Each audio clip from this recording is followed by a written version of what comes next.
Good morning, student. As we are studying the chapter motion, in the previous online class, we have studied how to calculate the distance traveled or the acceleration of an object. Okay, and this we have done with the help of three equation of motion. So now, see, the motion chapter also includes one important topic, that is the representation of the speed or velocity in a graph, or you can say the representation of motion in a graph. So let's see, the first one is distance time graph. So to draw a distance time graph, what you can take a scale अब आप अपने requirement के हिसाब से ले सकते हैं, है ना। 1 सेंटीमीटर इक्वल्स टू टाइम में हम ले सकते हैं 1 second and the distance is 10 metre. तो स्केल जो हम लेंगे, स्केल क्या होगी हमारी, स्केल फॉर ग्राफ के लिए जो स्केल है हमारी, ऑन एक्स एक्सिस पे 1 सेंटीमीटर इज इक्वल्स टू से 1 second, okay, and on y axis 1 centimeter is equals to 10 meter. Okay, this is the scale you have to take to draw a graph. Now let's try to draw a graph. So here I am making it graph, थोड़ा सा graph में बना लेते हैं। y axis, x axis, okay, so 1 centimeter equals to 1 centimeter, 1 centimeter equals to 1 second. So here it is 1 2 3 4 5 6 7, and here 10 20 30 in this way and so on. Okay, हमने x axis पे क्या ले लिया है, ये हमारा टाइम है जो कि हमने सेकेंड में रिप्रेजेंट किया है, and this is the distance जिसको हमने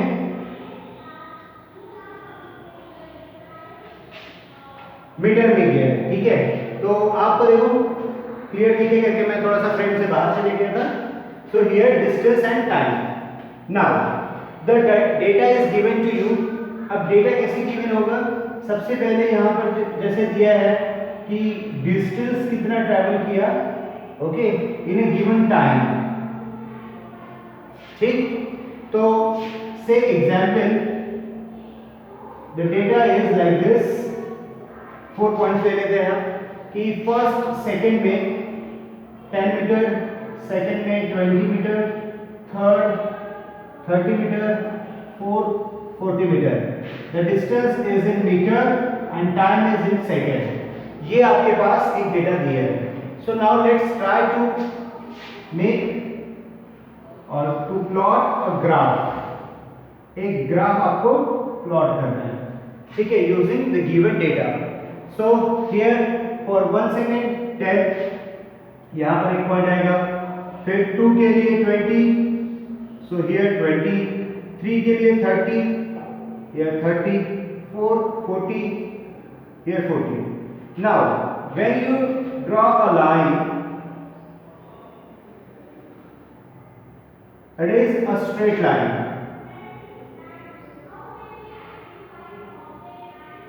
okay,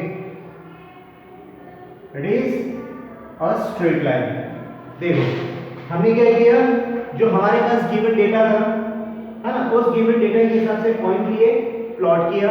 प्लॉट करने के बाद सिंपली आपका जो ग्राफ है, प्लॉट करने के बाद it must be straight line. If it is a straight line, it indicates that the object is moving with uniform velocity.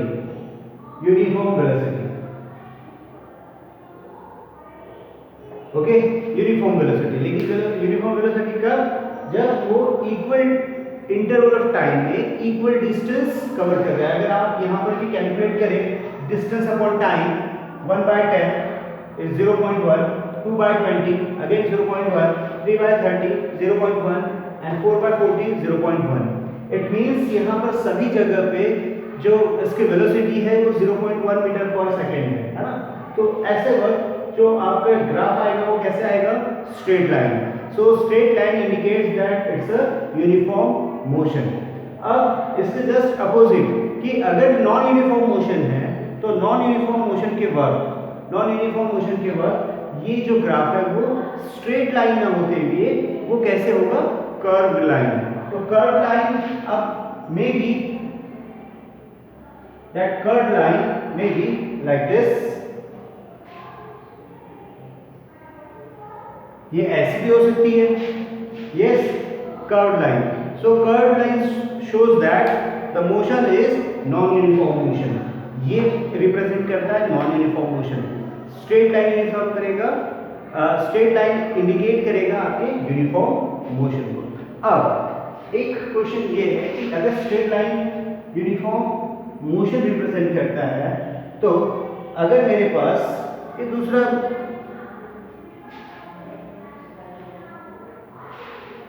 ये देखिए ये एक ग्राफ मुझे इस तरीके से मिला, ठीक है, where the graph is parallel with the time axis।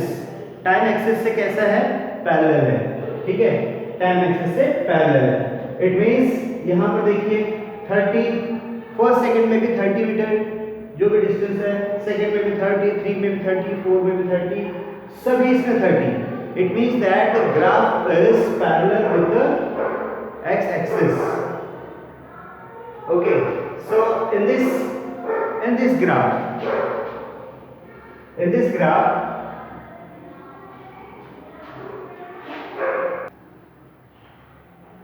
now in this graph what you have seen that the graph is parallel with the time axis।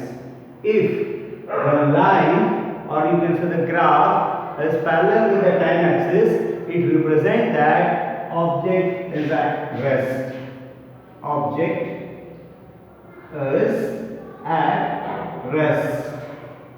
Okay क्योंकि देखो जैसे जैसे टाइम चेंज हो रहा है तो टाइम के साथ साथ उसमें उसकी डिस्टेंस कवर्ड में कोई चेंजेस नहीं हो रहे। पहले भी वही था 30, सेकंड में भी 30, थर्ड 3 में भी 30, 4 में भी 30, यानी डिस्टेंस तो 30 पे दिया हुआ है। So it means that this is what, the object is at rest. अब दूसरा एक ग्राफ हम बना के देखते हैं। ये ग्राफ था डिस्टेंस टाइम ग्राफ, यानी हमने डिस्टेंस और टाइम ली। लेकिन अगर हम डिस्टेंस टाइम ग्राफ में लेते हुए अगर हमारे पास दूसरा ग्राफ है that is velocity time graph, यानी एक्स एक्सिस पे तो हम टाइम रखेंगे लेकिन वाई एक्सिस पे डिस्टेंस के बदले हम यहां पर रखेंगे velocity. Okay, and velocity that is metre per second. Velocity जो है वो किस में गिवन रहेगी, metre per second. So now let's try to draw the graph for this what velocity time graph। so here the data हमारे पास है क्या, let's take it। x axis पे हम फिर क्या लेंगे, 1 centimeter equals to 1 second, that is the scale on the x axis। on y axis here we can take 1 centimeter equals to say 10 meter per second square, नहीं velocity 10 metre per second, okay, metre per second. And here in place of distance what we will have, we have the velocity and it is metre per second. Done. So now let's take it 1 2 3 4। तो first time okay यहां पर थोड़ा सा changes है बेटा,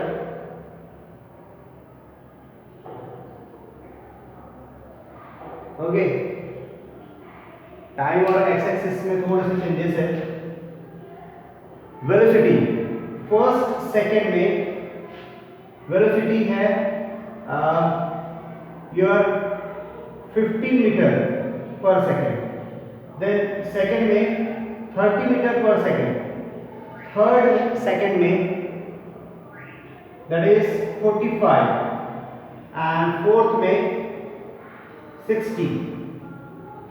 Done. So now again here हमने x axis पे लिया टाइम, y एक्सिस पे लिया velocity. Now let's take the points. So first second में कितना है 15, तो इसके बीच में आएगा yes 15। फिर सेकंड के लिए आया 30, ओके तो ये आ गया 30। Then third 45, here it is 45, done. Then उसके बाद fourth के लिए 60, here it is 60. Now draw a straight line, है ना? अगर आप ये पूरे पॉइंट्स को ज्वाइन करेंगे तो you will get a straight line, ठीक है? 50, 30, 45 and 60. Done. ये हुआ आपका वेलोसिटी टाइम ग्राफ। इसमें भी सेम वही uniform motion, non uniform motion आप इस पर से बता सकते हैं कि if it is straight line it's a uniform motion, curve line non uniform motion. And now here अगर वेलोसिटी टाइम ग्राफ में अगर आपका ग्राफ आपके पास कोई ऐसा डेटा दिया है जिसमें जो ग्राफ है वो यानी स्ट्रेट लाइन ना होते हुए, स्ट्रेट लाइन तो है लेकिन इंक्लाइन ना होते हुए कैसी है, parallel with the time axis.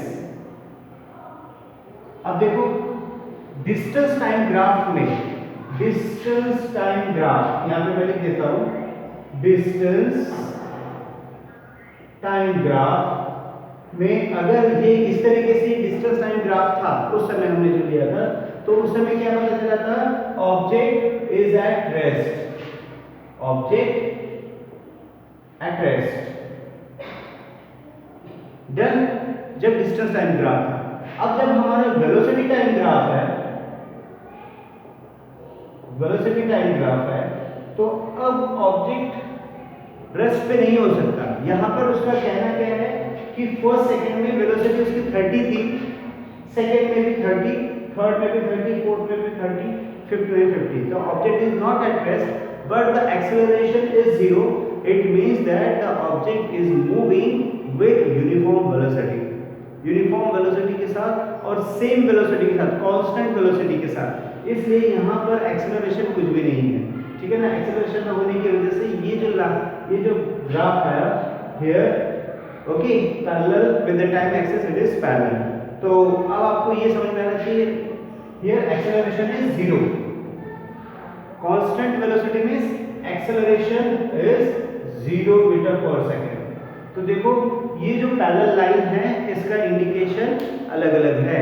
एक इसमें इंडिकेशन क्या होता है, एक इसमें इंडिकेशन है कि वो ऑब्जेक्ट कैसा है, एट रेस्ट है। सेकंड में इंडिकेशन है कि ऑब्जेक्ट कैसे मूव कर रहा है, यस, कांस्टेंट वेलोसिटी से। अब एक छोटे छोटे 2-3 ग्राफ और देख लेते हैं जो बार बार एग्जामिनेशन में पूछे जाते हैं। कुछ क्वेश्चंस ऐसे हैं जो बार बार एग्जामिनेशन में रिपीट होते हैं। जैसे एक सिंपल सा क्वेश्चन है कि एक्स एक्सिस है, Y axis, sorry X axis and Y axis, ठीक है, एंड यहां पर motion of a different vehicles are shown.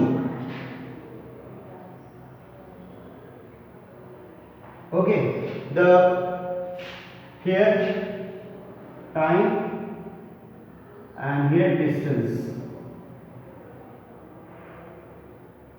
sorry, velocity time graph it is, not a distance time graph. So here it is velocity, ठीक है, velocity and 1, 2,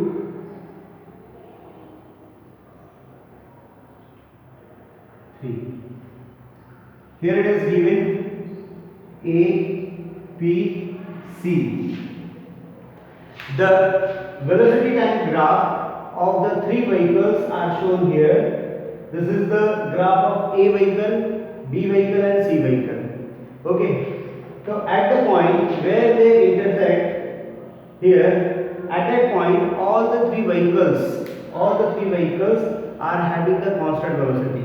यानी यहाँ पर तीनों की velocity कैसी थी? Constant थी. But now if the question asks among these three, which has the highest velocity? So that time you have to check towards the velocity axis पे इधर है और highest कितना है? A. So A vehicle will have the highest velocity, while here C is at the lowest point, है ना? इस axis पे थोड़ा नीचे है, तो C is having the lowest velocity. Then so ये एक हो सकता है. Then the next question is asked, which vehicle will cover the most distance? तो obviously बात है कि यहाँ पर आपको क्या देखना है कि जिसकी वेलोसिटी बहुत ज़्यादा होगी तो वो व्हीकल एक गिवन फिक्स टाइम में ज़्यादा डिस्टेंस कवर करेगा. तो यहाँ पर एक टाइम जैसे दे देते हैं एक्स एक्सिस पे 1 2 3 4, तो वो पता चल जाएगा. Okay, so here it is A will cover the more distance as it has the more velocity. So graph का जो है वो बहुत इंपॉर्टेंट टॉपिक है और इसको हम और कंटिन्यू करने वाले हैं.